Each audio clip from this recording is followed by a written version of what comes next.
Welcome, family and friends, to another episode of Action Martial Arts Magazine TV. Today, we are blessed with having our guest, Dr. Robert Goldman. He is a well-known, respected martial artist in the community who also has medical degrees in osteo. Help me out here, Doc. Osteo. I'm an MD, a DO, and a PhD, and have two PhDs, so 4 doctorates. What he said. Wow. And I thought I had a good vocabulary. Okay, so he's a medical doctor who is respected amongst the martial arts community and has been gracing the Action Martial Arts Magazine event every year. This, of course, is a Alan Goldberg production. So we are pleased and happy to have you on the show today. Thank you. Thank you for the invite. And anything Alan asks, of course, I say yes. Well, there you go. There you go. So, KJ, why don't you kick us off today with our first question for Dr. Goldman? Well, I actually want to be coming from a military family myself. I would love to dive into your childhood about how you came from a military family and how did that help you start your life off? Well, I grew up in the projects in the ghetto, in the bad side of town. My dad was a paratrooper in the Korean War. And the reason I'm actually here is because when his troop was getting ready to deploy to Korea for the war, they gave all the guys shots of vitamin K. Vitamin K will help with your clotting factors. So when the guys would jump from the plane, sometimes they'd break a leg and they would desanguinate. They'd bleed out internally from the jump. So they gave all the paratroopers shots of vitamin K, and he had a horrible allergic reaction. Got sick as a dog, ended up in the hospital for 3 weeks. All of his troop jumped, they all died. Wow. So, if he had actually gone over, we wouldn't be having this conversation right now. And I guess there would be no A4M or no National Academy of Sports Medicine, or you'd have an empty seat for me at Alan's event, every January. So that was the beginnings of it. My dad never really liked to talk about his military career. So when I was invited to West Point multiple times for honoring the cadets and for different award ceremonies, I arranged for the generals there to actually he went to Fort Benning. That's where he trained, a half a century before. And so I arranged for the generals in front of the statue of Patton to actually give him an award from West Point by the generals. And after that, he wouldn't shut up about his ex-military career. Prior to that, he didn't want to say a word on it. He would never, his whole life, want to talk about it. So, it's very interesting. But I grew up on the bad side of town. And, a lot of our martial arts gang did as well. You didn't know you were poor because everyone was poor. So it didn't really, make a difference. It was more so just honor and how hard you worked. And, everybody wanted to get out and to get on to a better life. And some of us made it. But unfortunately, a lot of them did not. And so we have the respect of those who did, and we also respect those who did not. Well, I know a lot of the parents are military. I mean, he probably had like a little bit of a survivor's guilt. Like, you know what I mean? How can you not?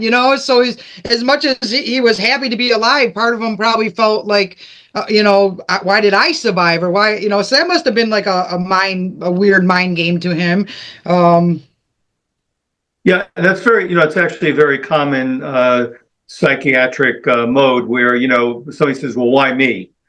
Some people go, why me when they die or when they're in danger, and others go, why me? How come, I got lucky and the other guys didn't? And my dad's 95 now, my mom's 91. Of course, they're fragile because they're older, but he many times says now, boy, somebody upstairs must like me because, I survived this and that and all these different things that, that things, as we know, could go one way or the other as we're growing up. And it really is the luck of the draw. It has to do with your personal energies, everything from your past karmic balance to past lives to, personal energy to being in the right place at the right time or in the wrong place at the wrong time. Well, you sound like by the age of 14, so you sound like you were a natural athlete, maybe because had such a drive, obviously when you're younger, to accomplish so much by age 14. But it says that from my research that you actually were breaking records and setting records at 14. So elaborate on that a little bit. Well, actually, younger. What happened was that when I was in elementary school, the gym teacher said, "Okay, we're going to try pull-ups." And the first time I touched a pull-up bar, I broke the school record. I said, "Well, I'm pretty good at this." So by like age 12, I started actually training. I mean, seriously training in calisthenics and push-ups and sit-ups, and then found that I was actually hitting the world record. I wasn't aware of it. We used to have a TV show that I'm sure you guys may be aware of. David Frost used to do the Guinness World Book of Records show where he'd have different people on the show. And I'm watching it one time, and there's a guy doing the world record in sit-ups. I think it was a military guy, and he does 10,000. I go, wait a second, I can break that record. And by the way we had to do sit-ups in the old days was not bent leg, not crunches, but straight leg, all the way up, alternative elbow to knee to complete one. So it was much more difficult. And also you couldn't stop, whether it was handstand push-up record or sit-up record or whatever, they changed a lot of the rules where they would give people rest breaks or such and such. But when I was doing the records originally for Guinness, I mean, they were pretty strict. And just because you supposedly broke a record did not mean it was going to be accepted. And so basically you're competing against the whole world, which is kind of unique. It's kind of neat to say, well, at this point in time, at this moment right now, I'm the best of the world at X. And I know a lot of martial artists, when they have their tournaments and so on, they go, wow, I just won a world championship. At this point in time, I'm a UFC or Ultimate Fighter or karate champion or whatever the case may be. But what I found about the bulk of our martial arts community, they're very modest and they're very quiet about their accomplishments. And the more accomplished they are, the more modest they are. And that's something that I really always appreciated and honored with our colleagues, like even Alan Goldberg, who's your sort of host or a sponsor behind the scenes. Alan's very modest about who he is, what he does. He's a very giving guy. He just wants to make sure people have a great time at the event. And that's why it's hardwired into my program. I do not miss. I mean, I'm flying back from Asia to go to his event. I would have just finished my fourth session of my Buddhist monk training in the jungle, and I'm flying back to make sure I'm back for Alan's event. So I haven't missed it since 2013. I'm there every year. I should really tell you the story how I met Alan. I was actually, this was at the Arnold Sports Festival, which, the big Arnold Schwarzenegger Festival. And this was the year 2012. And at the time, I was a very, very big sponsor of the event. At that year, I donated the 800-pound bronze statue of Arnold to the city of Columbus.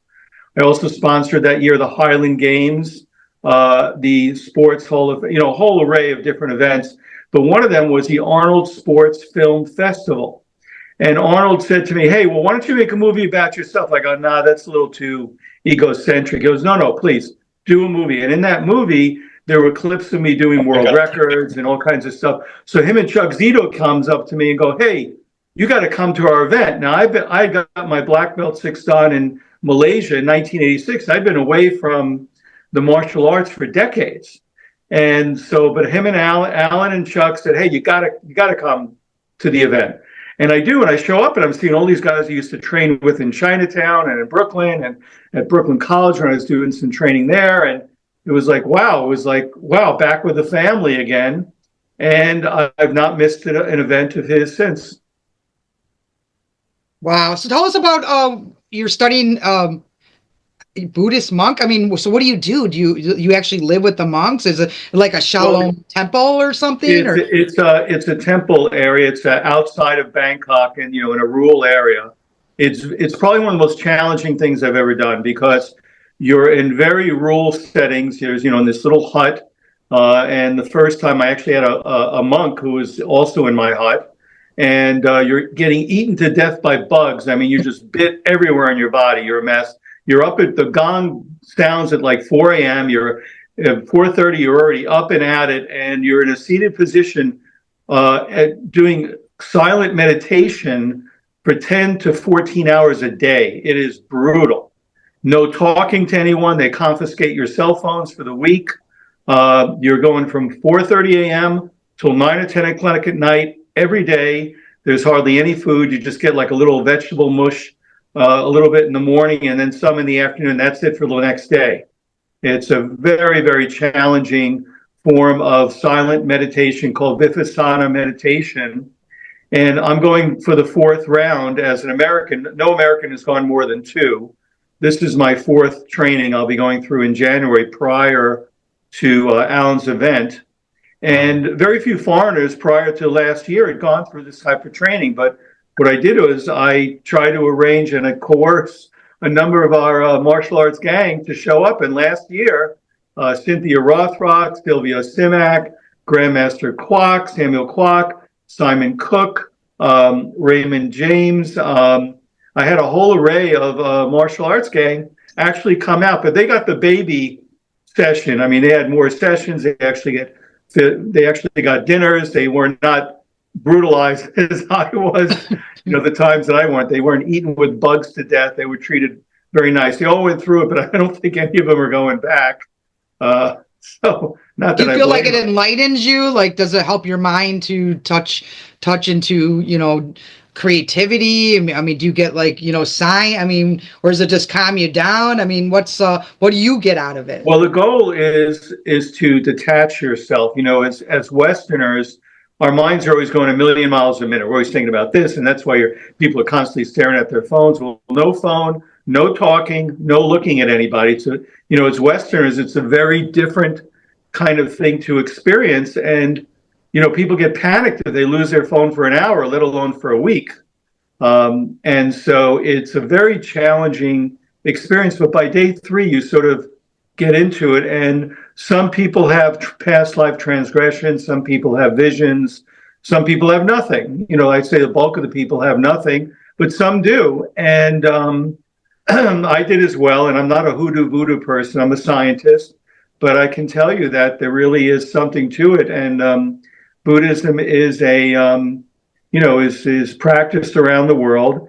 This type of meditation is more difficult because, you're doing sessions for an hour or 2 hours or more straight.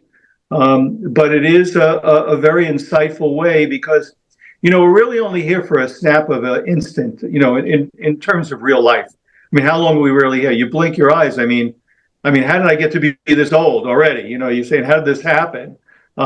Because the older you get, the faster the time goes. Like when you're 5 years old, a year is 20% of your life. But when you're, 50 years old, a year is 1/50th of your life. So the clock speeds up. And sometimes you got to sort of think about, what does this really mean? Why am I here? What is my pathway? What is it that I'm supposed to be doing? I'm going to be gone soon. What am I leaving this earth? And what's going to happen to me when I leave, when Elvis leaves the building? And there's a lot of things we don't give ourselves the chance to really introspectively, internally think about these things because we're so busy. Like I'm sure you guys had 10 other things that you did in the last few hours, preparing for this, calling on the phone, setting up Zoom calls, calling your mother, your cousin, your uncle, paying bills, worried about your, did that check come in? What do I have to do tomorrow? Instead, you're looking internally and trying to clear your mind to think of nothing. And with breathing, it's very, very tough. It's sort of like, some degree, the Shaolin training, which, some of the gang has gone through. I know Cynthia Rothrock went through it, but very few people have gone through it as Westerners, but some have. And this is sort of a form of that. It's very funny. You mentioned something that really resonates with me because I've always told people that now that I'm older, I hate admitting that, but now that I'm older, I realize why we do time travel, right? Because when you're younger, this is my philosophy anyway. You let me know what you think, doctor. I would love to hear what you think. When you're younger, you're thinking about, what am I doing today? Who am I going to play with today? Who am I going to, what am I doing today? What am I having for lunch today? And then as you get older, okay, now you have a job. So you're wondering, boy, I got to make it to that Friday because I get paid Friday. And then, that Friday, I'm waiting for that Friday for that paycheck, and then I'm going to go out Friday. And then you get older and you marry somebody. And now you got to make plans. So you're thinking, well, what are we doing next month with our friends? And what are we doing on vacation 6 months from now? And then you force your mind to think in advance. And you keep thinking. And now at my age, I'm thinking about, where am I going to be when I got to retire? Where's my money going to be when I retire? What am I going to do in the next 20 years? And so I'm thinking this way, and because you keep putting your mind so far in the future, you're not living in the present anymore. And I think that's why people say you have to bring that childlike person back into your life to think about, who am I going to play with today? Hey, I'm getting to play with Dr. Goldman. He's online. He's got to talk to me. It's going to be fun, And if you think about what's going on in your life today, you get a little bit more of that childlike, and you can, you live. If you've got 20 years to live and you live each day for one day, now you're enjoying every morsel of each day. But a lot of people, all they can do is start thinking about how far in the future, and they forget about today and this week and this month. And that's why all of a sudden you're like, what the hell happened? What happened last year? What happened to COVID? 2 years of my life, blip, gone. What do you think? It's being in the moment. That's part of the training. Even when you're eating, on those rare times where you're eating very little, it's all vegetarian kind of mush, there's very, very little food during the training. You want to focus on the food. You don't focus on the air or the skyline or the trees. You focus on exactly what you're doing. You got to understand that, in this type of mindset, life is traumatic. Life is painful in many, many ways. I mean, look, when you're in the womb, it's nice and warm. You're getting your food. It's quiet. It's dark. Nobody's bothering you. All of a sudden, you pop out. Somebody pulls you out of your nice warm spot, slaps you on the ass, sticks tubes down your mouth, throws you butt naked onto a hard metal steel tin, and you got all this noise and stimuli all around you when everything was nice. Life is traumatic. And so we need to somehow learn better how to deal with this, pain of life and trauma of life. Mind you, I enjoy life. I mean, I have a great time. I've been very fortunate in everything I do. And that's why I'm so involved in all the charitable things, because I've been very lucky in a lot of the endeavors that I've embarked on in business and charity and otherwise. But I'm not under the illusion that I could take any of it with you. I don't know if you guys know the story of Alexander the Great. This is one that will sort of sum it up for you. Alexander the Great, at the age of 25, conquered the world. Here's one guy in his 20s. He owns the whole planet. I mean, he's conquered everybody. And he died very young. He died in his 20s. And when he died, he asked them to put him in a coffin, naked, with his arms outstretched, with his hands outside of the coffin. And he wanted to be carried by his physicians. So he had like 6 or 8 physicians, his personal physicians, who were carrying his coffin.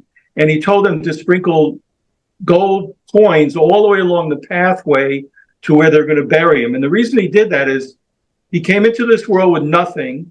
He's going out with nothing. He's got nothing in his hands. He's butt naked, nothing.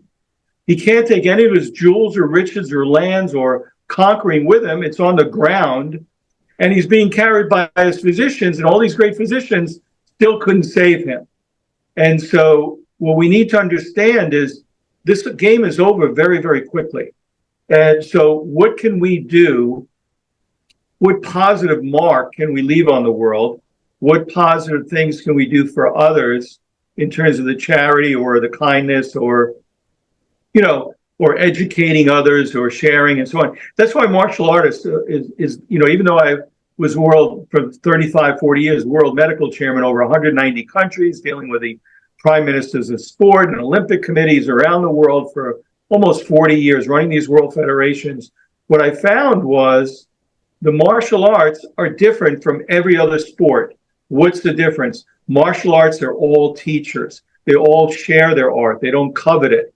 In other sports, they don't want to tell you their secret. Like even in boxing, they don't want to tell you the way they're really punching. But martial artists have been trained from the beginning to respect their teachers, respect their elders, to share their art, to be generous with their art, to be modest about their capabilities, all of these great things. And that's why all these last years I've separated myself from things like, the bodybuilding community, which is quite narcissistic, which is okay. I mean, the kids like doing it, but it's all about me, me, me. Where in martial arts, it's more about how can I groom my next group of black belts? How can I train these white belts to go to their green belt or whatever? How can I move, or orange, or so on?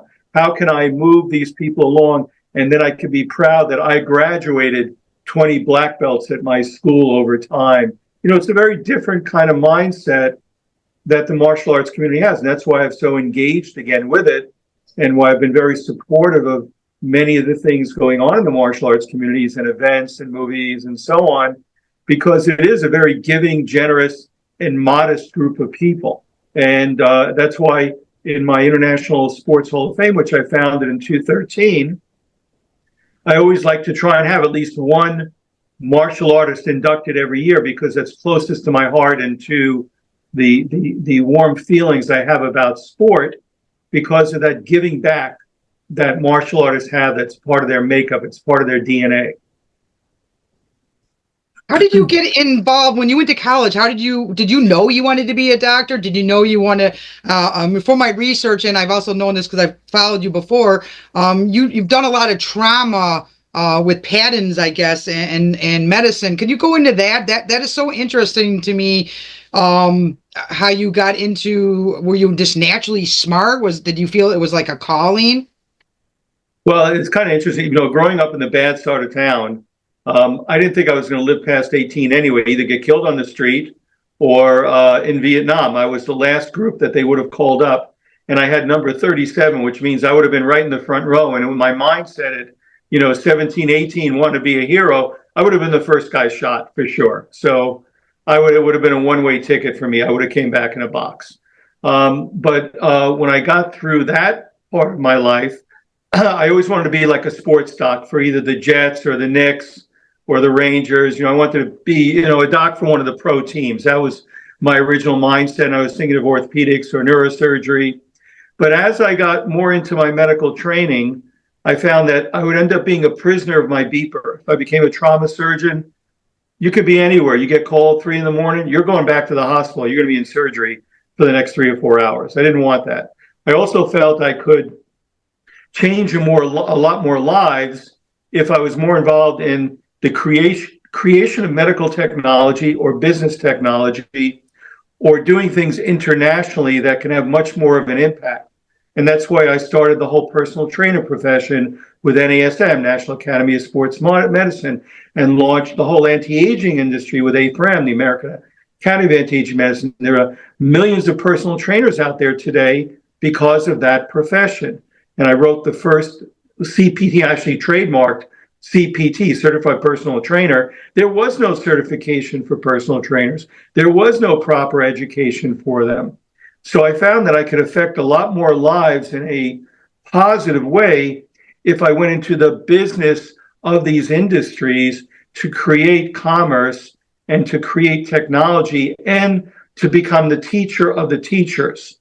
The best thing a martial artist can be is he becomes a teacher or she becomes a teacher, and then her or his students then become teachers as well. And now that knowledge base is now spread out not to one, but to thousands, hundreds, or thousands, or whatever the case may be. That's why just even like in our anti-aging medical society, we've trained over 150,000 doctors who then go out and treat millions of patients who save their lives.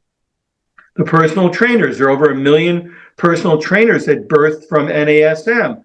There are millions of people now who are trained by well-educated trainers who, again, enhance the life and well-being and mental psyche of all these people. So again, it's almost this exponential branching out that changes what we do. And really, at the end of the day, the game is over so quick. You want to try and leave your mark. We call it legacy, as I'm sure you're both aware. And to me, legacy is very, very important, whether it be in my art collecting, where, even though I have a massive art collection, what do I own? I don't own anything. I'm just a caretaker. I'm only keeping it now because I have stuff that was in castles or owned by other families, 100, 200, 500,000 years ago. So I'm the caretaker now. So I'm just trying to take care of it so I can pass it to the next generation. It's the same thing with the martial arts. They are the teachers, like Ip Man. Look what Ip Man has spurned. It's in fact, I was with Samuel Kwok, who and we were in Hong Kong together with some of the other Wing Chun gang, and we're at Bruce Lee's gym where Ip Man used to teach Bruce Lee in Hong Kong, and Samuel's sparring with Ip Man's son, who's like 95 years old. He's like 5 foot tall. So I'm videoing Samuel's like over 6 feet. He's sparring with a little old man who's in his 90s, who's like 5 feet, and the little old man cracks him on the side of the head. That video got over 200,000 views. Wow. And it was like watching history. And then we went to Ip Man's grave and did some ceremony there. I mean, this is the legacy. This is the history. This is the respect.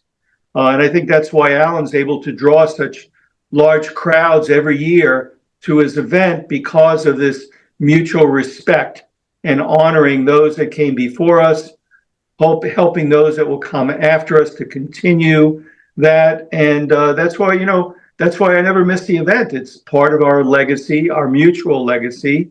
It's part of our tradition, and why it's so great and why I so much enjoy being around my martial arts family, because they're truly a family. It's very different than any other sport. That's true. I have found that one of the nice things that one of the many nice things I've always enjoyed more than anything that goes on at Alan's event is that it always felt like a reunion. I got to see people that I don't get to see for a whole year. I got to see people that I don't get to see for a while if we don't make it to the event. But it always seemed like you were seeing somebody who like they right away, oh my God, so good to see you. Oh, tell me everything that's going on. And they got to catch up. The second thing I would say that's amazing is you get to spend time with some people you never thought you'd ever get to meet. I mean, I'm not going to go into my stories, but there have been a number of people who I've met that I go, you've got to be kidding me. I just got to spend 2 hours, 4 hours to hang out with somebody who I saw on TV, and they genuinely wanted to spend time talking. And I'm like, wow, that's just amazing. That's part of that thing that makes your life special, is you go, you never forget that. You never forget that. It's a magical weekend for everyone. That's why I never miss it. And, a lot of these guys, some I may have seen when I was training in Chinatown. I was like one of the only white guys. I was going to Chinatown. My parents didn't even know I was doing this back then, taking the trains from Rockaway all the way into the city. But, when you run into people like Grandmaster Ron Van Cleef and Dan Severn, who was a UFC champion, and, guys who, they were your idols growing up. And here they are right in front of you. Michael Jai White, we become very, very close friends, and so many really remarkable individuals who we're not just, acquaintances. Now we're actually family friends. We've been to each other's homes. We will do different activities together. It really is a really terrific event that I look forward to every year. And that's why I'm going to be on a plane, 28 hours to get back what's left of me from the fourth Buddhist monk training, and I'll be there. And hungry. Yeah, I mean, that banquet has the best food I've ever had. I mean, I have to admit, like Ross wants to be in the front table. I'm like, I want to be in the back so I can be by the buffet, because the food is so good. I can assure you, I'll have eaten well before because as soon as I get out of it, I go to the nice hotel that I stay out in Bangkok the day before, and I terrorize the buffet. So I'll be well fed before I show up at Alan's. I was just going to say, I could see KJ and I were sitting together at the event. We're watching you, right? And we're saying, look, he's going up to the table again. Look. Well, when you sit at the dais, they only bring you your plate. And I go, I don't want that. I want to go on the buffet line so I can take what I want. So, yeah, we're all looking forward to it. It'd be great to see everybody. And look, every year there's another empty chair as well. We lose some of our icons. This is the heart breaking part of it, that there are people who are just, Michael De Pasquale, who was just like a dear family friend. We lose so many of these really great people who were truly iconic, were our teachers, were our leaders and our idols. And but that's part of the passing. That's the painful part of life. It's just part of the game. And we have to look at the positive and the good things that we shared with them in a positive way, because one day it's our seat that's going to be empty. That it's a story about they had a little TikTok thing about a train. You get on the train and off the train, and we get off at certain, but eventually everybody's getting off the train. So what have you done during your train ride? What good have you done? Whose lives have you changed? How have you enhanced the world, the people around you? What are the lives you have touched? Not the breaths you take, but the breaths you've taken away by people who have been astounded or pleased or happy by what you've done. And that's why, because, I've come to a pretty high level in the business world. I've been around all the billionaire guys. And I met all of them because been to the Forbes CEO Global Summit for many times, where they have the top 300 and the billionaire list is released that week. And everybody from Carlos Slim, who at the time was the richest man, Robson Walton, of Walmart chairman, Sheldon Adelson, who owned the Venetian, who sold Comdex for $750 million way back when. He's already passed away. You see these guys, but a lot of them don't understand. It doesn't matter how much they have.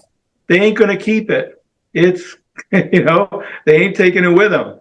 And some of them understand that. But when you're in a room with these heavy duty CEOs, I'm not talking about the vice presidents. I'm talking about the chairmen, the founders. They're really nice guys because they have nothing to prove. They've already made it. They're not climbing the ladder. They are the ladder.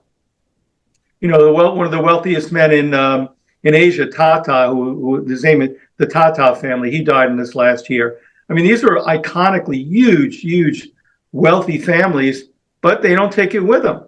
And so what people have to understand is, if you can teach more of these students your art, if you can make somebody feel better about themselves, if you can inspire them to want to do more, because I got to tell you, when you set a world record, it's not like you jump up and down. The first time I set a world record when I was a teenager, it was sort of like a warm feeling. It wasn't like I was jumping up and down, yay, I did it. It was kind of a warm, quiet feeling that, wow, at this moment in time, I'm the best in the world at X. I may not be an hour from now, but for right at this moment, I'm the best human on the planet at this particular activity.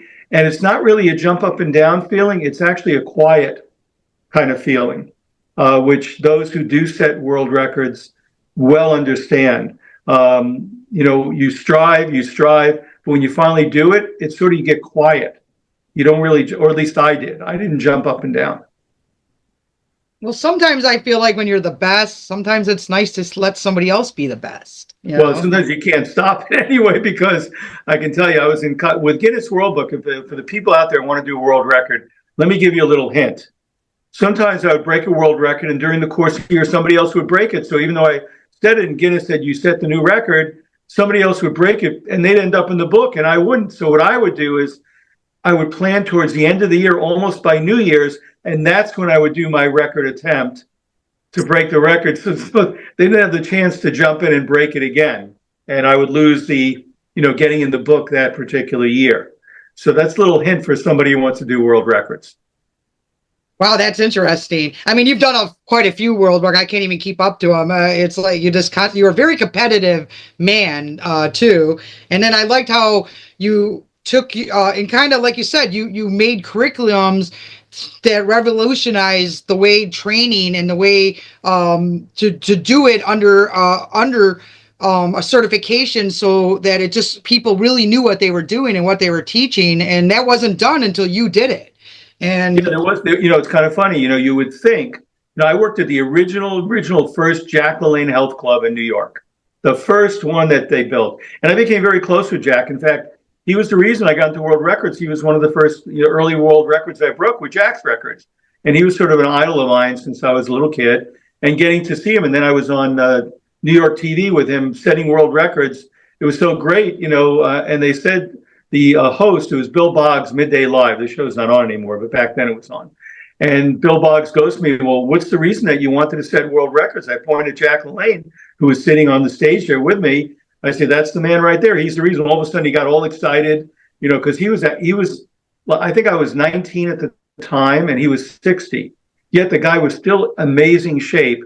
And we had no certification. When we used to work in the clubs, in the health clubs, we didn't know anything about anything. Our job was to wipe down the mirrors, vacuum the rugs, and try to stop people from killing themselves. We knew nothing.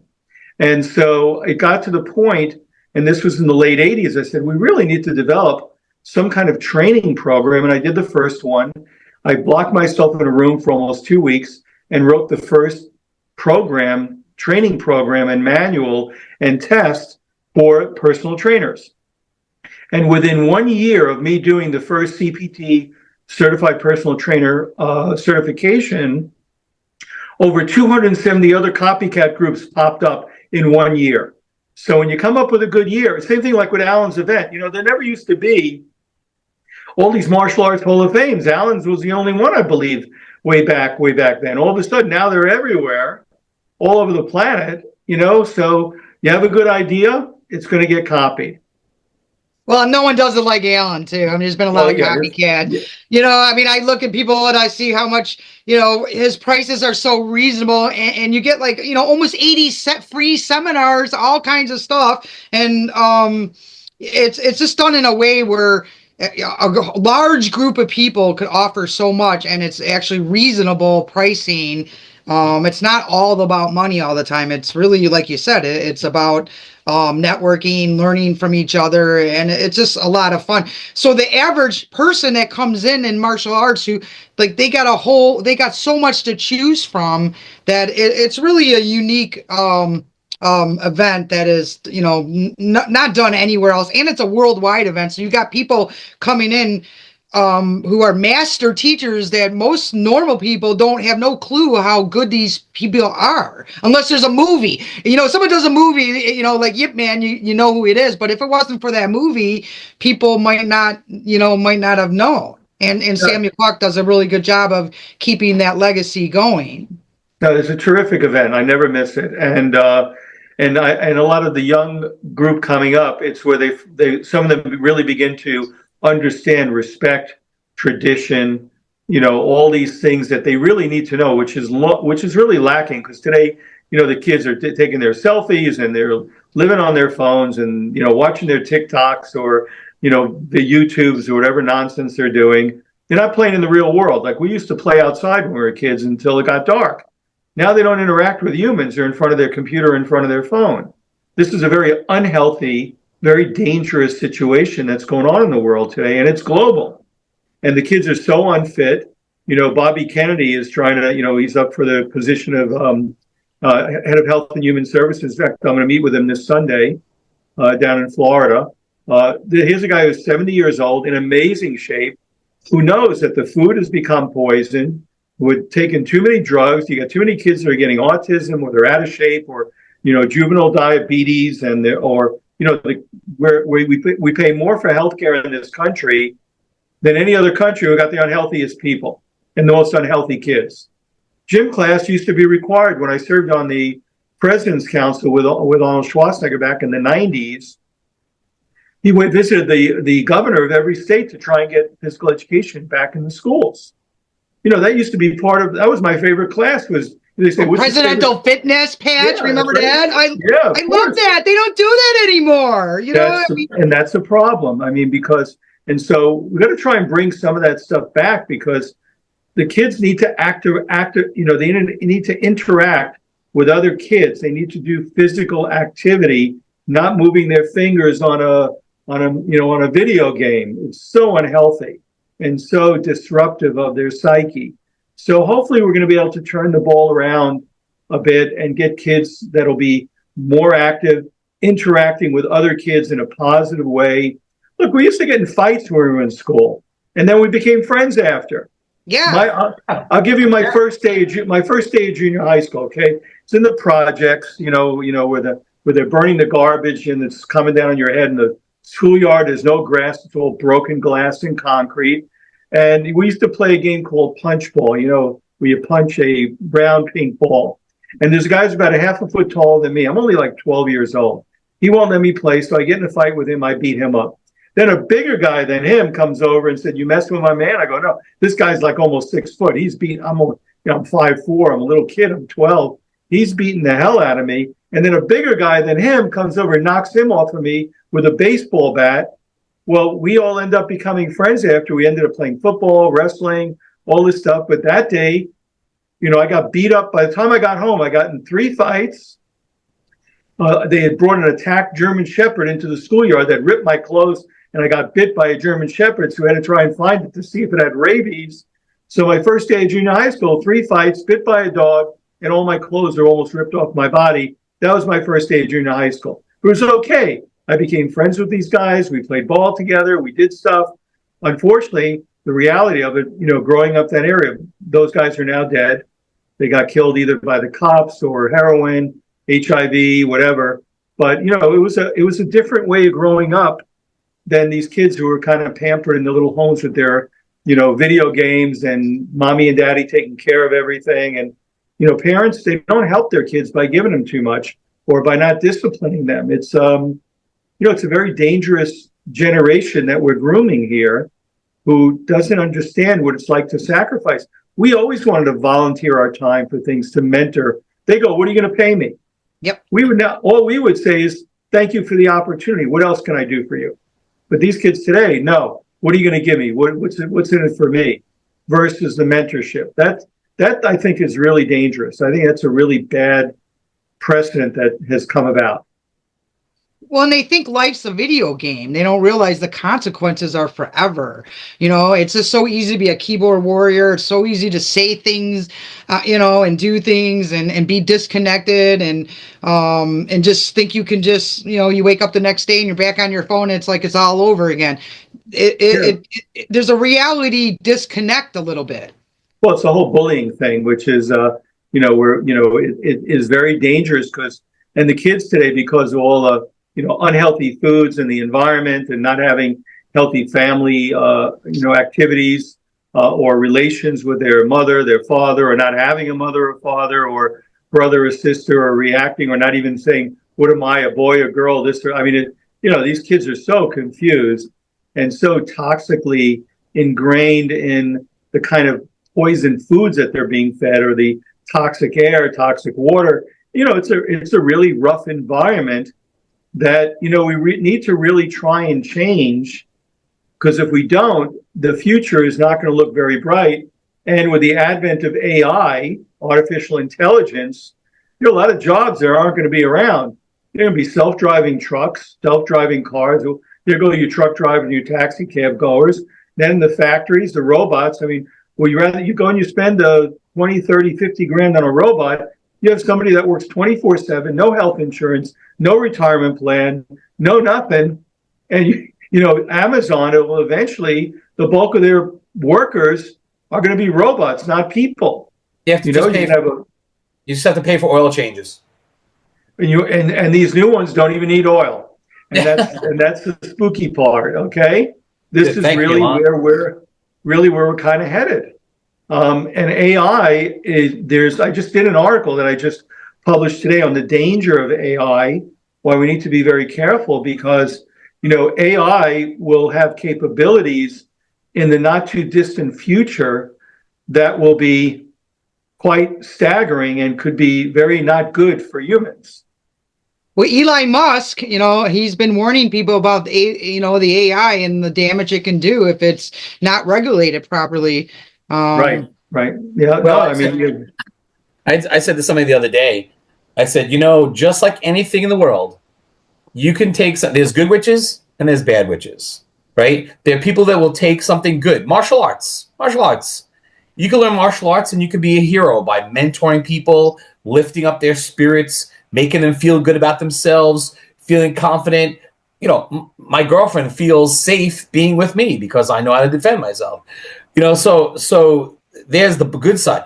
But of course, there's always people on the other side, on the dark side of the force, that are going to decide to say, I'm going to learn martial arts because I'm going to kick someone's butt. I'm going to threaten people. I'm going to make people feel unsafe.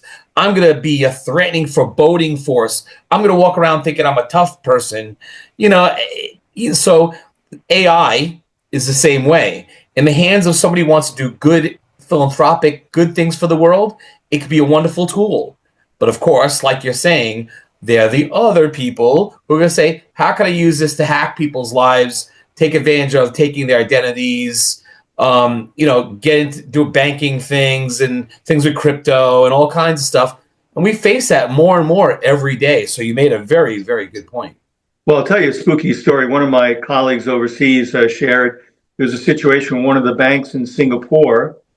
In fact, I was one of the few Americans that had a Singapore permanent residency for over 10 years, which is almost impossible to get. And there was a banker who was notified that you need to wire $20 million to XYZ account. He got real nervous. He go, wait a second, 20 million? What's this for? So he says, I got to do a Zoom call with the president and the treasurer. So he got like 8 people on the line. They did a Zoom call and they said, yeah, it's an approved wire. And he sent the wire out. Of the 8 people on the call, the only one that wasn't a bot was him. All the other ones were bots. They weren't human. No way. And $20 million went out the door. Now, with the capability of AI now, I mean, it could be saying things and looking exactly like you look right now, saying things. All they need is like a few moments of your voice. And it's gotten so good, with all the deep fakes and so on, you got to be really careful. You almost have to have like a password because, people can call up somebody else. Hey, I'm in trouble. I need you to wire this, or help me with that or send money here. There's some really crazy stuff that's going to go on. But I think the real danger globally of AI, I think, is going to be the lack of jobs and employment and inspiration for people. They're just not going to be jobs. And they're going to be sitting home watching TV, ordering a pizza, which we call like the leisure class. There's no work for them because they're not needed, because you have all these people that are working in factories. They have all this self-checkout now, so you don't need as many people. Remember in the old days, you go into a bank, there used to be all these humans. Now you got like these ATMs or these, everything is automated. They wanted too high a fee for working in McDonald's in California. What they do, they had robots doing the cooking. You go up to a kiosk, you press your button, you get all your food, no humans. And what is going to happen, and for sure it's going to happen a lot quicker than most people are going to like, is robotics and AI are going to replace humans for a good bulk of the work. Think of how many guys that are truck drivers. Okay, you have self-driving trucks, taxi cab, Uber drivers. They already have self-driving taxis already in parts of Arizona and elsewhere. It just pulls up. There's nobody driving, takes you to the airport.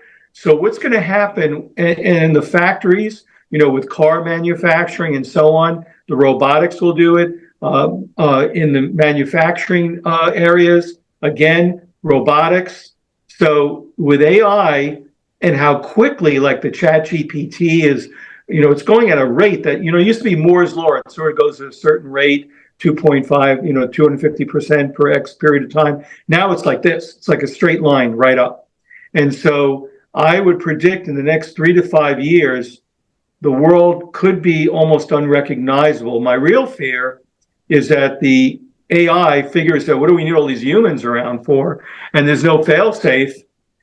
Because what do humans do? They kill each other, they blow things up, they destroy things, they pollute the environment, they burn things down. And as an objective AI, it may say, you know what? What do we need these blobs of protoplasm? All they do is ruin stuff.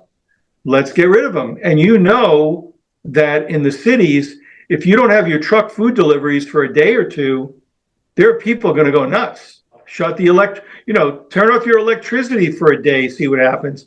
Up in my place in Montana, the electricity was down for 3 days. People were freaking out. I mean, in Montana, they're kind of used to it. It wasn't that big a deal. But try it in Brooklyn or in Queens or Manhattan. That's a pretty spooky scenario. I agree with you on that. This is like a whole podcast in itself. I agree with you on that. That it has its purposes. Technology has its purposes for helping us. We all carry around, one of these, we carry around a phone, portable computer we take with us everywhere, help us manage our time and our lives and communications. But we also see now especially with our youth of today, where their faces are buried in it. They don't talk to each other. They sit there messaging each other. Things are starting to fall apart that way. But I agree with you in that respect that you're describing the whole Terminator, thing.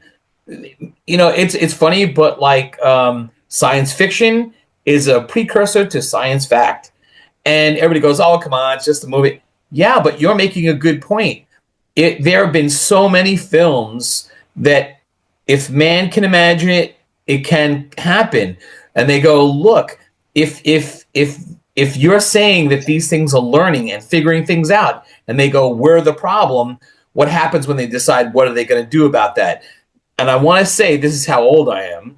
This goes back to a movie called Colossus, the Forbin Project, that actually inspired me to become a technology person, to become a programmer and get into technology many moons ago. It's a black and white film. I still have a copy of it, and it speaks of the fact that Charles Forbin builds a computer into the side of a mountain, and it was so it could help mankind.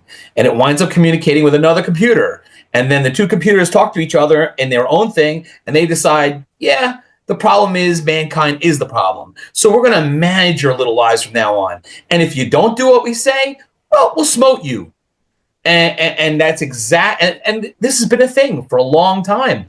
And Elon and other technology people are a little concerned about how much freedom do you give this, and when it goes from from a tool into your overlords. It's really scary. Well, I just published an article today on Facebook, and you can go take a peek at it. I will. I just did an article just today, a very detailed analysis of AI and the issues with AI. And what we need to do is get the computers to not lie. You see, if they can lie or they're taught to lie, then you really don't know what the agenda is. They could say, if they say, I want to kill all of you, but if you have it where their mandate is not to harm humans, not to destroy humans, you got to have these things hardwired in, because if they become self-aware and they're able to, write their own programs, which they're already starting to do, and then get a self-awareness of others and tie into others where they cannot be shut down, it will not be like the Terminator movie where it's going on for years fighting the Terminators. It will be over in a matter of hours or days. This game will be over so quick, or let's use not nukes, but let's use the non-uranium, neutron bombs or other types of, facilities that we can use that'll get rid of the people just as easily as, right, without destroying, the planet's surface or so on. So if you don't have that fail-safe situation, I mean, take an example. I'm a big fan of Elon Musk. He's brilliant. What the guy has done is he's Tony Stark. I mean, that's all there is to it. I mean, the guy is amazing. Really is. He really is. But what you have is when you take Neuralink, which is brain chip implants, along with cars that will turn off or go where you want them to go, whether you want to go or not. Okay. And you have, other communication systems that will work or not work. And that's in control of like very few people. That could be problematic, because now all of a sudden you can't go anywhere because the transportation is shut down. They put something in your brain which is going to tell you what to do. Your car is going to shut off or go on what button is pressed. There's a lot of different aspects here that are a little dangerous if not properly controlled. So I think really, if I look at the biggest risk to humankind, I think it's AI. I'm not against AI. I think it's an amazing thing. But these computers are going to be, in the next few years, are going to be smarter than the smartest humans. We've never had this where there was something else that was smarter and better than us. And one of the things that Elon talked about was having more robots than humans on the planet. Have more robots around. Well, if you press the wrong button and you got more robots than you have people, there was a situation in Japan where one of the robots went crazy in the lab and killed all the Japanese scientists in the lab. Okay, so, we sort of need to really put some things in place where we have a fail-safe, where these things must tell the truth, must not breach that. And there has to be a deactivation switch to shut this down or shut something down if it goes haywire. Otherwise, you know, the time Things frame. malfunction too. I mean, Yeah, I mean, there's always looking. Even if you buy the best car out there, things go wrong. There are malfunctions. There are ticks. There are things that just don't go the right way. well, to me, one thing I wanted to dive into, why we're talking about the AI, is they're actually mixing AI with mouse cells. So we're creating another life form per se, because these are cells, that are they're using it for the neural nets and stuff. And to me, it's like we're creating a life per se. So what do you think about that? I mean, I actually read your paper, I loved it because I saw on your timeline today and read it, and I agree with all that. But that's what I was thinking is we're actually diving deeper into the AI because we're trying to figure out how to make all these things work better, but we're putting them in mouse genes and God knows what we're really doing. This is really dangerous, very, very dangerous stuff. There are thousands of labs around the world, including a whole bunch on the border of Ukraine, that are doing gain of function research. This stuff should have been shut down years ago, should not be allowed to be done anywhere, and anybody involved in this should be shut down, locked up with the key thrown away. COVID was man-made virus, okay? Period. End of story. And unfortunately, there's a whole bunch of poison stuff that's being created that could be even worse. And this stuff needs to really be curtailed, shut down, and gotten rid of immediately. Because look how horrible it was with that. I'm sure they have things that are way, way worse than that in the lab. This stuff should never be created, should never be allowed to be created. And, these so-called mistakes or errors, they're not errors. These things were done with prejudice. And, and I think we need to really get it. If we don't get our stuff together, it's not going to be a happy lunch meal. I mean, we could have a whole 10-hour show on this. But yeah, I definitely agree with you. AI has actually changed my life because I suffer from learning disabilities. I have dyslexia. So to me, it's like a great calculator, but it's almost scary because I'm able to use it in a way that I'm able to, where my end result is what I wanted to do, which I couldn't do on my own, and I can accomplish that using the AI. That's what it's great for, almost like a calculator. But it's coming to the point where the AI is almost starting to control the people. Well, don't feel bad about having dyslexia because Tom Cruise and Keanu Reeves both have dyslexia as well, and they haven't done so bad. Right. So you're doing okay. We're supposed to be able. You know what? And I don't hide my, Ross knows me. Everyone, I kind of have my signature way of doing things, and it's just I just make it work and I own it. Not everyone could be Elon Musk, or you. I just do the best I can. But yeah, I have found those tools have really helped me. But I also could see like how it could really hurt, the future if not governed right. Well, look, we have a balancing act. There's some really great stuff. The way we're able to communicate, the way we're able to do business now, the way we're able to actually do a Zoom call like this would have needed a whole production team on both sides to do what you guys are doing, and then to transmit. If somebody told you, don't forget years ago, the way to get information, you had to have a telex machine. And before that, you had no way. You had to try and make 50 calls from overseas to finally get through to somebody. And then they created something called the internet and email. There's been a lot of very positive developments that have made our lives really kind of neat. I mean, if you look at the turn of the century, the wealthiest family, like the Rockefeller family, lived less well than a lower middle class person lives today. You got indoor plumbing, you got easy access to food, you've got the right kind of meds if you get sick, where you could be super wealthy back then. If you got any of these kind of diseases, you were dead. You didn't have indoor plumbing. You didn't have all hot water. When you see the cowboy movies where they got to bring the pails of hot water up. Yep. All these things we take for granted, that our forefathers didn't, it'd be like a dream. So, we're kind of spoiled. So a lot of what we live with today, every day, that's around us every day, is eons beyond what the wealthiest families in the world had to live with, say, in the 1800s.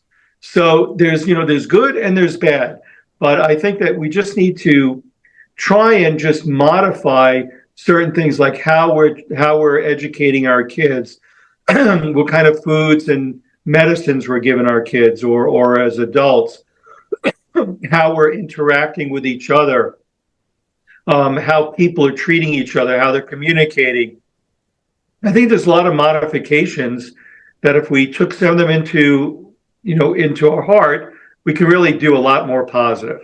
Certain advantages to having 4 medical doctorates, because you're able to go in a lot of different areas of expertise. So you're able to cover a lot of topics, everything from not only health and fitness and bodybuilding and martial arts, but also the technical aspects, and having gone through the spiritual training programs in Buddhism. And I was also a prodigy art student, so I studied art since I was 4 years old. So whatever direction you go in, we don't need to see the questions. You guys just bring up the topic, and we can go as deep as you wish with whatever topic that you guys are keen for that day. And also, what helps is, I read a lot of books. And I get 30 journals that I preview every month. Not as much as I used to, but there was a time where I was reading through 30 journals, and then also in the world of philosophy and art and so on. So you consume a lot of knowledge, and then you need to be able to put these pieces together so that they're actionable. What was kind of interesting, I wasn't the best student. I was not a good test taker. It wasn't my skill set.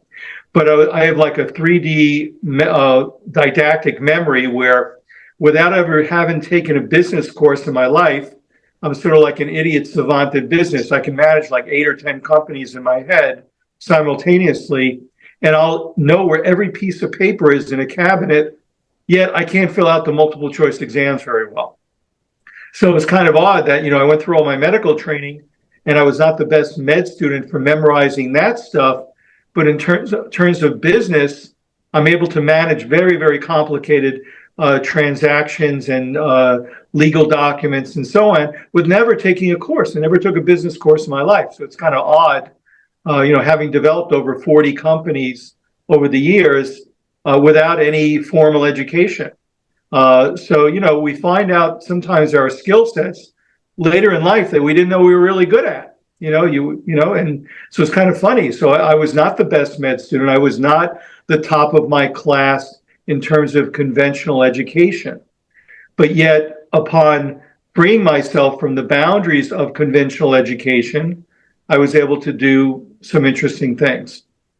Well, speaking of interesting things, you have revolutionized the anti-aging industry. I mean, you have brought hundreds of people from all around the world. Yeah, so your anti-aging conference is huge. I believe it's called, it's the Academy of Anti-Aging. Well, it's the A4M, the American Academy of Anti-Aging Medicine. After I started NASM, which was launching the whole personal trainer industry, as we were getting older, we said, we need to really address the diseases of aging, because we get older, we still want to be fit and healthy and vibrant and be able to do the things that we do. So we formed the A4M, the American Academy of Anti-Aging Medicine, back in the early 90s. And I flew 12 doctors to Chicago, and myself and a Dr. Ron Klatz, the two of us founded the A4M. And we took it from 12 doctors to over 28,000 members around the world in 120 companies. We're the largest conference and exposition group in the world. This coming next weekend, we'll be holding our 32nd annual Congress. Well, we've taken over 800,000 square feet. There'll be over 700 booths. To give you an idea of scale, Alan's event has like 40 booths? Well, we'll have about 750. So it gives you an idea of scale. And that's not counting, the education rooms, the ballrooms. We do fellowship training programs, postdoctoral training, all kinds of stuff. And we've trained over 150,000 docs over these 30 years, and created a profession that, when we started it back in the early 90s, was $0. And today the anti-aging industry is probably well over 250 billion, on its way to 600 billion, according to Bank of America, in the next several years. So this is a massively growing industry. And why? Because people don't want to grow old like their parents grew. And we've learned so much about everything from nutrition, nutraceuticals, cosmeceuticals, surgical procedures, stem cells, peptides, all this stuff. And we were lecturing on stem cells 25, 30 years ago when people didn't even know what a stem cell was. PRP, platelet-rich plasma, when they do the vampire facelifts or for hair growth. We were one of the first ones to lecture on PRP as well. So we've done a lot of this very innovative stuff over the years, very early on. And we had to deal with a lot of the conservative medical community who did not like that we were involved in not death medicine, we were involved in health medicine and staying young medicine. And so we still combat that to this day, where people say, well, you should grow old gracefully. Well, there's nothing graceful about being arthritic, sick, old, losing your muscle mass. I mean, I remember when I was competing early on, I had my doctor was a bald-headed fat guy who was smoking cigarettes, telling me that, I should give up sports because I had some issues with my knees. Well, he died shortly thereafter, and I went on to 14 years of world championships. So, it's all mindset and how we approach these issues. When I was in med school, our entire nutritional training was 10 minutes of one lecture in biochemistry in the first year of medical school. That was it. That was all the nutritional education you got. Now, of course, it's very different. Now you get reams and reams of information on, what kind of vitamins to take and nutraceuticals and protein. And a lot of this came out of the bodybuilding community. A lot of the things that are employed today, some good, some bad, because of some of the drug abuse situations, like with the anabolic steroids and so on. But hormone replacement is used very effectively in people as they get older, for men and for women. Women develop menopause, men develop andropause. The testosterone is low, DHEA, pregnenolone, and so on. So there's so many things that we can do today to change the aging process and to reverse it. I used to say, well, you can't change how old somebody is. Yes, you cannot change their chronological age. If they're 55, they are 55. But I can change their physiology. Take a 55-year-old male. He's 40 pounds overweight. His cholesterol is high. His blood pressure is high. His sexual desires are in the toilet. He's just a mess. Muscle mass is down. Lean muscle mass is way, way down. Bone mass is down. I change his diet, put him on a training program. He loses that 30, 40 pounds. His cholesterol drops. His energy levels come up. His sexual prowess comes up. His lean muscle mass increases. His bone mass increases. If I change his age, not his chronological age, but I sure as hell has changed his biologic age, his physiologic age. So you can de-age someone. And that's why you look at our martial artists. Look how great look at Ron Van Cleef in his early 80s, still competing, still with muscle mass, still amazing. You look at some of the older grandmasters, or Bill Wallace, who's still teaching courses all over the place. I mean, he goes back to the time of Elvis, and he's still out there doing his thing. I mean, you look at these, or Samuel Kwok is in his 70s, could take on the youngsters. So these are perfect examples of anti-aging. Well, I know stem cell is changing. I mean, with Christopher Reed Foundation, a lot of people didn't even know what stem cell research was. That actually helped bring it to the forefront a little more, because he was, trying to, basically rebuild his, paralyzed back. But there's been people that have been restored sight. I mean, all kinds of stuff. I always wondered, I know genes have a lot to do with stuff, and they say back in the day, I don't know, this could be a conspiracy, but they say that somehow our DNA was actually tweaked so that we didn't live as long as we were supposed to, because back in the day of Noah, supposedly, I don't know if you believe in this stuff, he lived, 900 whatever years. And then all of a sudden it came to where you're lucky to make it at 40, and back in 1800s, 1700s, you're lucky to live to 40. You're lucky to, all that stuff. And they're saying they took a group of mice, and they did something where they tweaked their DNA, and they actually lived twice as long. So I Yeah, mean, no, you're talking about gene manipulation, and yes. and that's part of the animal studies. I mean, that there's a lot of research, and not just mice. It's all kinds of animals that they're doing, the paramecium worms, a whole bunch of different animal models that they're doing this. I can't speak to the Bible 800 year stuff. Who knows? Well, But I Ross don't. knows more about that. well, what Yeah, I so will I don't. say, no, what I will say that I think you can dig, Dr. Goldman, is that mankind has kind of done that to themselves. I can't prove it, but I think that you would agree that in today's world, based on what's out there for nutrition, we're not getting the vitamins that you used to get from your food. A lot of that's been kind of manipulated. Oh, They're not absolutely. providing, they're not providing it. We got to take supplements for everything. Because I work indoors as a systems analyst and a programmer, I have to take vitamin D because I'm not Of course. outside as Yeah, know, of we did course. this to ourselves. Food, fast food. A lot of fast food is very bad for you, but it's out there. It's out there because if you're in a hurry, that's what you're doing. A line from a movie, the one with that guy Chun, the master of Shinanju, and he goes, "You know why they call it fast food? Because it rushed you off to your grave." Yeah. It's true. It's true, right? You know, No, it, you're 100% correct. I mean, food now is toxic. I mean, you wouldn't have to fortify it or vitamin rich it if it was good food. The soil is, weakened. You're not getting the good vitamin rich soil. The air is polluted. You got GMOs, the genetically modified foods, which are poison, the fast foods, or you take a McDonald's burger, you put it in the closet, come back 3 months later, it hasn't changed. I mean, this is not even food. It's like plastic. Also, the things that how are in about plastic. and how about people drinking soda? I mean, it's one of the most Oh, yeah. popular Oh, yeah. drinks. Poison. Soda. They drink soda, and it costs these companies like pennies. They're adding this syrup into seltzer water, and people drink it like crazy, and it's so bad for you. People No. literally lose weight just stopping drinking soda.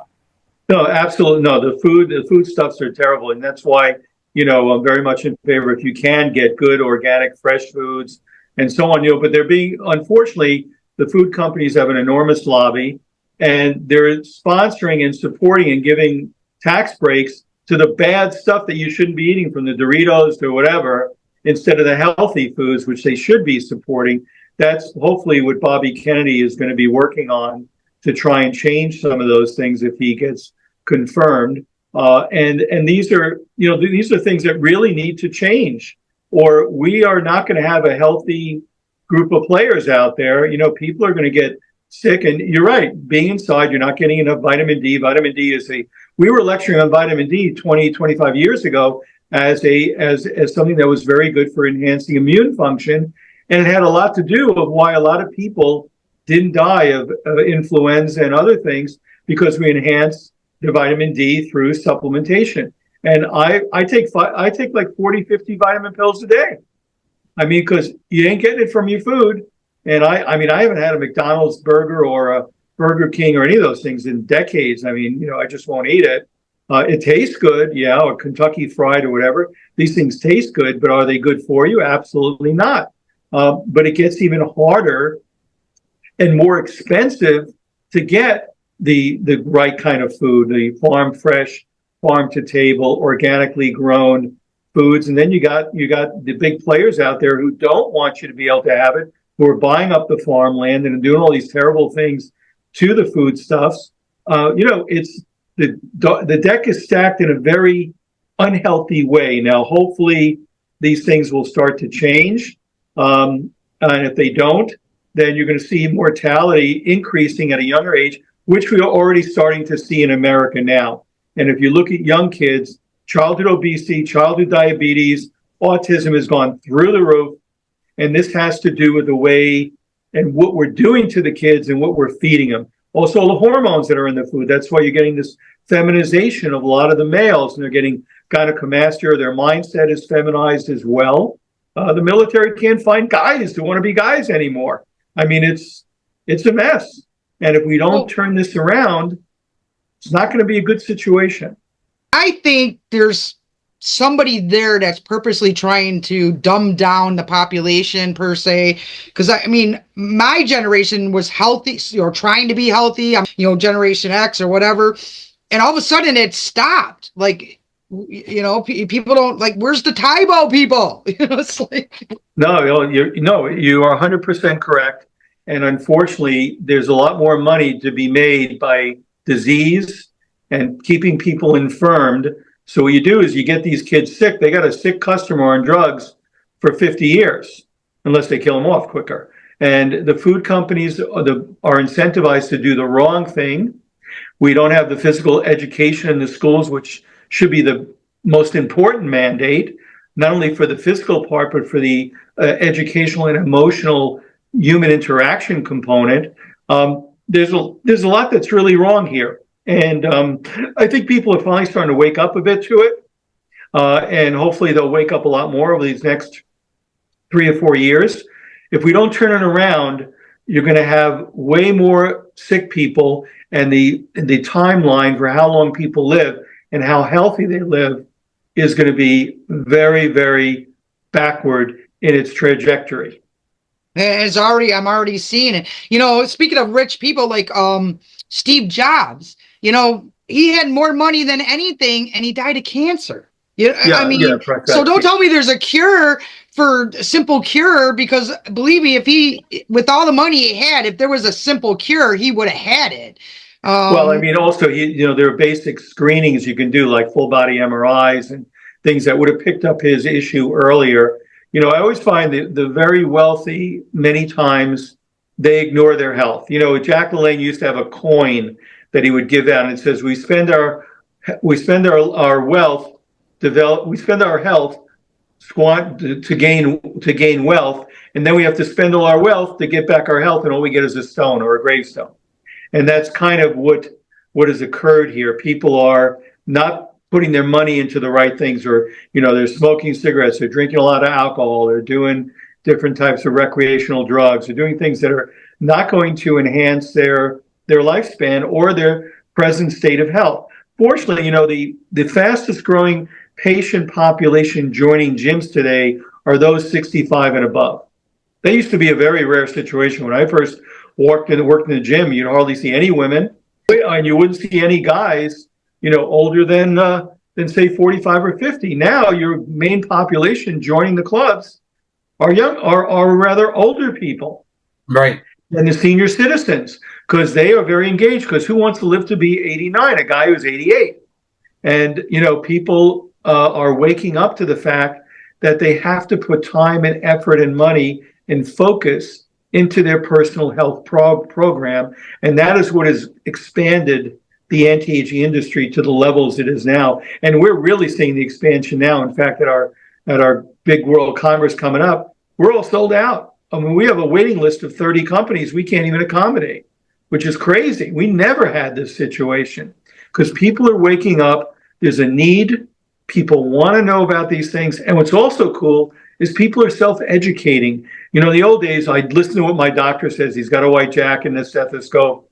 Now they question the doctor. They come in there with printed articles or printouts that they got off the internet. They want to know, why are you giving me this drug? Why are you telling me to do this? Why aren't you exploring some nutraceuticals or vitamins that can help me? And I read this article that vitamin D will help my immune system, or vitamin C will cut back on how many times I'm having this or that. It's a different world today. So doctors need to be educated, and that's why we've grown so much, because doctors, if you don't know it, they're going to go to somebody else.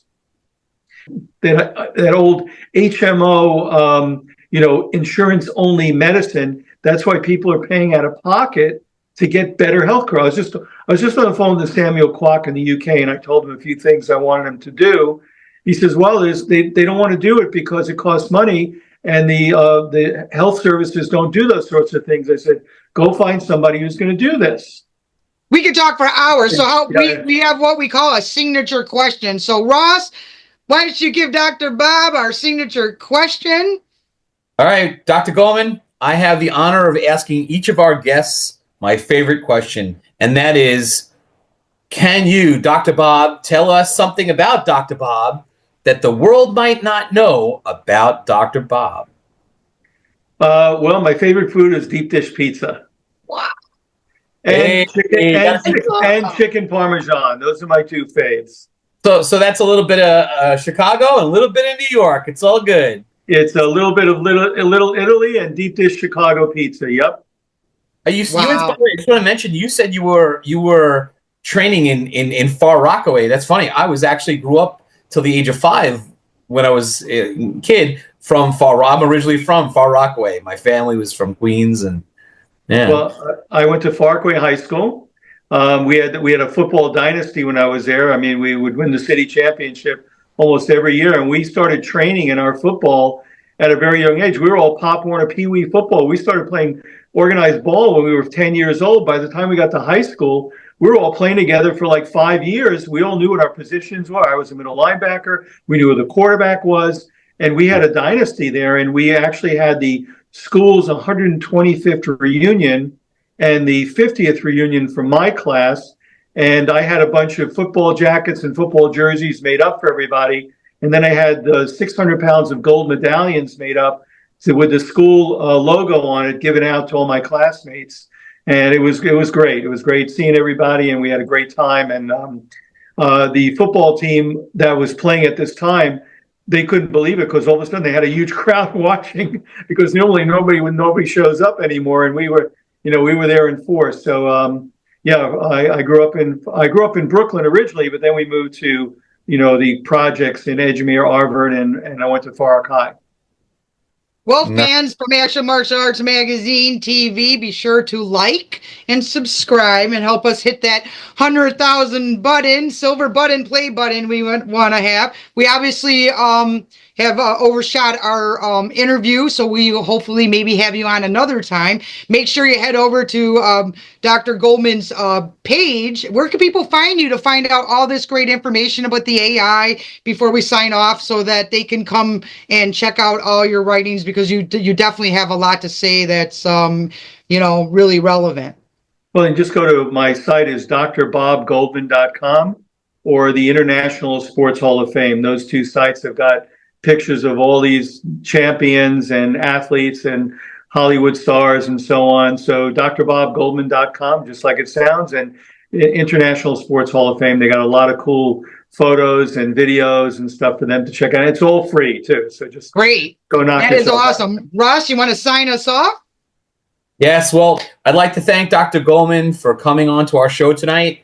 A fantastic interview, some insight into who he is and what he's doing. We're looking forward to seeing you at the Action Martial Arts Magazine Hall of Fame in January 31st of 2025.